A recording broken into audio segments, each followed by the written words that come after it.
Hi, I'm Fatima Gomez, Special Projects at TMASF Connects, and I'm here with Jennifer Pollard, Chief Operating Officer.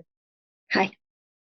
We are excited to introduce our new interview series with Bay Area Air Quality Management District on topics such as air quality, the Spare the Air program, and climate change. Today, we are joined by Erin DeMerit, Bay Area Air Quality Management District's Public Information Officer.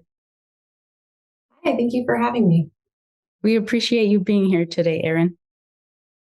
TMASF Connects proudly helps commuters and remote workers comprehend the transportation options that minimize traffic and contribute to better air quality. Since the BAAQMD's Spare the Air program began in 1991, TMASF Connects has taken an active role in distributing awareness about Spare the Air updates and sending alerts to our members. Today, we are here to discuss the Bay Area Air Quality Management District's Spare the Air program. Spare the Air strives to make the Bay Area a healthier and cleaner place to reside by educating and assisting locals in making decisions that will better the air quality. The Spare the Air plays a significant role in preserving safe air quality. TMASF has participated in the Spare the Air program since it began in 1991. And we are happy to see how the program has evolved over the years. Erin, what are the measurements or indicators that locals like us should be keeping an eye on in relation to our air quality? That's a great question, and it helps tie into kind of the threshold at which Spare the Air alerts are issued. We use the Air Quality Index, or the AQI, to determine when air quality is unhealthy. So the AQI is a representation of air pollution concentration levels. It assigns a number on a scale between 0 and 500 to help determine when air quality is unhealthy or may pose a health risk. And Spare the Air alerts are issued when it's expected to rise above 100. So it's a great idea to check air quality regularly just to stay informed. And you can always do that by going to airnow.gov, typing in your city or your zip code, and it'll pull up the AQI where you are. Thank you for that resource. What measurable outcomes have been recorded since the start of the Spare the Air program in 1991? So the Spare the Air program has been around for over 30 years. And in that time, a lot has changed in the region.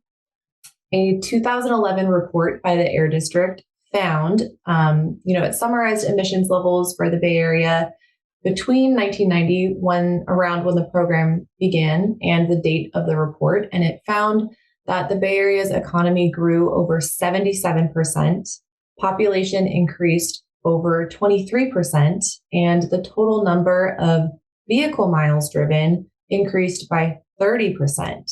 So you would think that emissions would also increase, but during that same period, emissions for the criteria pollutants we measure, including ozone and particulate matter, actually went down by 60%.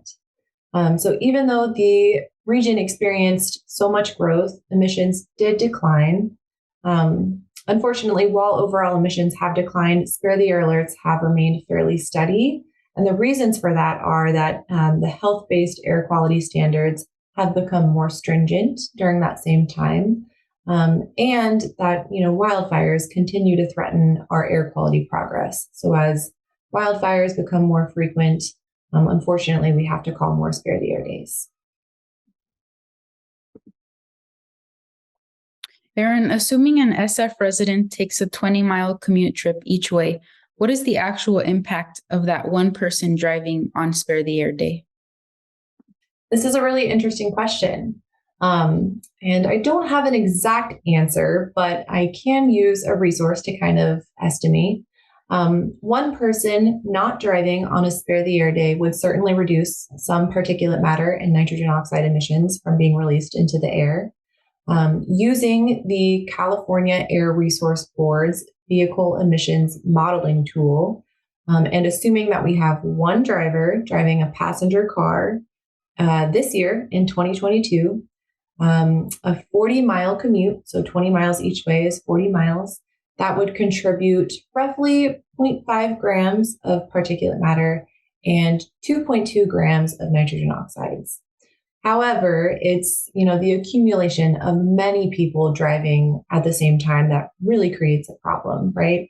So if we have one person driving 40 miles a day into the office, that becomes 4,000 miles if we consider 100 people are coming into an office building. And that becomes 1 million miles a year if we're assuming 250 workdays. So, transportation remains the largest source of air pollution in the Bay Area. And the best thing we can all do to reduce emissions is to drive less. We hope most of our viewers use public transportation. Thank you, Erin, for sharing and keeping us updated on the Spare the Air program.